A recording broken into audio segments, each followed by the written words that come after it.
तक सत्संग में नहीं आते हैं, वेद मंत्रों को श्रवण नहीं करते हैं, उनकी अर्थों को नहीं सुनते हैं, तब तक हम और आप अनजाने पड़े हैं। जो व्यक्ति अनजाने हैं, जानता नहीं है किसी के विषय में, वे क्या कहेगा कोई ठिकाना नहीं। कोई पथिक गंतव्य स्थान को जानता नहीं है, कहाँ वे जाएंगे उनको पता नहीं है, वे जाते रहेंगे, चलते रहेंगे, दिन बीतता जाएगा, उनकी उम्र सारी बीत जाएगी, वे चलता ही रहेगा, क्योंकि उनको गंतव्य स्थान का कहाँ जाना है पता ही नहीं है। उसी तरह से हम मनुष्य इस संसार में आए हैं, हमें करना क्या है? परम पिता परमात्मा ने यह मनुष्य शरीर हमें दिया क्यों है? अगर इसका पता नहीं है तो हम और आप अनजाने बने हैं, और जो नहीं करने का है वही करते रहते हैं, जो करने का है वे करते नहीं हैं। हम और आप देखते हैं, संसार के लोगों को देखा जाता है, जिनकी घरों में उनकी पूर्वजों ने जैसा करता आया है, उनकी बच्चा वैसा करने लगता है। अगर उनके घरों में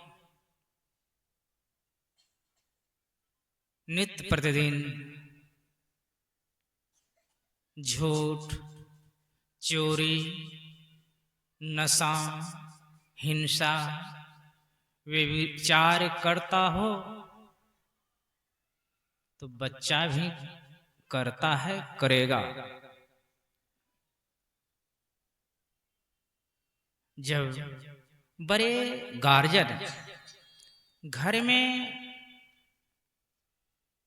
नशीली पदार्थ का सेवन करता है, बीड़ी हो, सिगरेट हो, दारू हो, शराब हो, अगर घर के गार्जियन करता है तो छुपके छुपके, चोरी छिपी बच्चा भी करने लगता है, करता है। लेकिन उसी घर में अगर कोई गार्जियन, बुजुर्ग व्यक्ति, जवान व्यक्ति, बच्चे व्यक्ति सत्संग में जाते हैं, संत महापुरुषों को उपदेशों को सुनकर समझ लेते हैं, और नित्य प्रतिदिन जब वे सत्संग घर में करने लगता है तो सत्संग के प्रभाव से उनकी सारे घरों के जो कुवृत्ति थी, कुकर्म था, कुविचार था, दुर्विचार था, सत्संग के प्रभाव से धीरे धीरे सब छूट जाता है, खत्म हो जाता है, और वे मनुष्य स्वच्छ हो जाते हैं। उनकी घरों में स्वर्ग बन जाते हैं, जिनकी घरों में नित्य प्रतिदिन सत्संग होता है।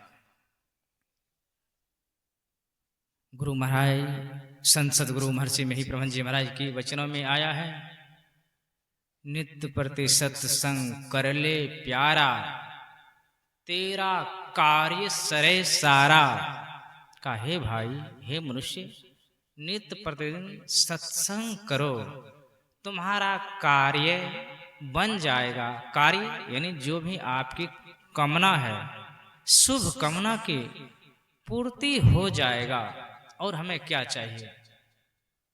जो भी हमारा कार्य है उसी के लिए हम ललायित रहते हैं। अगर सत्संग करने से वह कार्य पूरा हो जाता है तो हमें तत्काल तुरंत सत्संग करने के लिए लग जाना चाहिए। श्री रामचरितमानस में आया है, सुनी समझहि जन मुदित मन, मज्जहि अति अनुराग, लहहि चारि फल, अक्षत तनु साधु समाज प्रयाग।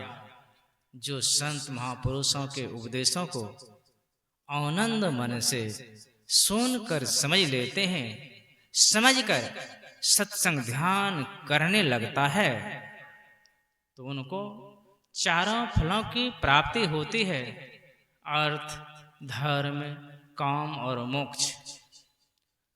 अर्थ कहते हैं धन दौलत को। सत्संग करने से सर्वप्रथम परम प्रभु परमात्मा गुरुदेव धन दौलत दे देता है। उनके बाद जिनके पास धन दौलत होता है वे कुछ ना कुछ शुभ कार्य में दान अवश्य देता है। अगर दान देता है तो उनसे धर्म बन जाता है और उनकी जो भी शुभ मनोकामना है, गाड़ी लेना है, दुकान बनाना है, खेत खरीदना है, जो भी उनकी कामना है, सारे कामनाओं की पूर्ति होती है और अंत में जीते जी वे सारे दुखों से छूट जाता है। आवागमन समय दुख दूजा, है नहीं जग में कोई, इसके निवारण के लिए प्रभु भक्ति करनी चाहिए। सारे दुखों से छूटने के लिए हमें भक्ति करना पड़ेगा। भक्ति क्या है? यही भक्ति है जो नित्य प्रतिदिन सत्संग और ध्यान करता है। असली भक्ति यही है। धर्म कथा बाहर सत्संगा, अंतर सत्संग ध्यान अभंगा। जो नित्य प्रतिदिन सत्संग करता है, ध्यान अभ्यास करता है, असली भक्ति तो यही है। और दूसरी जगह बच्चे कहाँ बिगड़ता है? संगति में। अगर बच्चा का संगति जहां है, अगर अच्छे अच्छे संगति में वे घूम रहे हैं, पढ़ाई कर रहा है, तो वे अच्छे संगति के कारण वे सुसंस्कारी बन जाएगा। और गलत के संगति कर लिया, शराबी का संगति कर लिया तो शराबी बन जाएगा। कबीर साहब कहते हैं, संगति ही जर जाई, जहान चर्चा राम के, दुल्हा बिनो बरात कहो किस काम के। जिस संगति में राम की चर्चा न होता हो, कृष्ण की चर्चा न होता हो, शिव की कथाओं की चर्चा न होता हो, धर्म की चर्चा नहीं होता हो, ऐसे संगति जल क्या न जाए, छूट क्या न जाए, उससे कोई हमें हानि नहीं है। वे छूटना ही चाहिए। उस संगति से कोई लाभ मिलने वाला नहीं है, वे तो हानि को पहुंचाने वाला है, कुमार्ग पर चढ़ाने वाला है। लेकिन अगर आप संतों के संग करेंगे तो आपको लाभ ही लाभ होगा। संतों के संग से आपको सत्य ज्ञान होगा, सत्य आचरण बनेगा, संत भगवंतों के गुणगान कथाओं को सुनने को मिलेगा। और आप बड़े बुद्धिमान बन जाएंगे। जब बुद्धिमान बन जाएंगे तो लड़ाई झगड़ा भी नहीं होगा। संत सतगुरु महर्षि में ही ब्रह्मन जी महाराज कहते हैं, यही मानस देह समैया में करो परमेश्वर में प्यार, कर्म धर्म को जला खा कर देंगे तुमको तार। जब हम सत्संग में आएंगे, सत्संग करेंगे, ध्यान करेंगे, तो हमारे पीछे जो कई जन्मों से पाप का ढेर पड़ा है,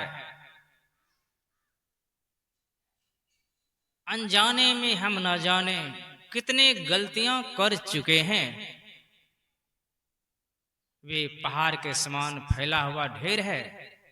जब हम सत्संग ध्यान करते हैं वे सब खत्म हो जाता है। जैसा कि ध्यान बिंदु उपनिषद में कहा गया है, यदि शैल समम पापम विस्तीर्णम बहु योजनम ध्यान योगेन नान्यो भेदः कदाचनम। पहाड़ के समान फैला हुआ पाप का ढेर हो, वह ध्यान योग से खत्म हो जाता है। और इस संसार में ध्यान के अलावा कुछ नहीं है, कोई ऐसा साधन नहीं है जो कि पाप का ढेर खत्म हो जाए। वही ध्यान योग संत सतगुरु महर्षि में ही ब्रह्मन जी महाराज बताए हैं। वही ध्यान योग की चर्चा हम लोग अभी सत्संग योग प्रथम भाग से सुन रहे थे।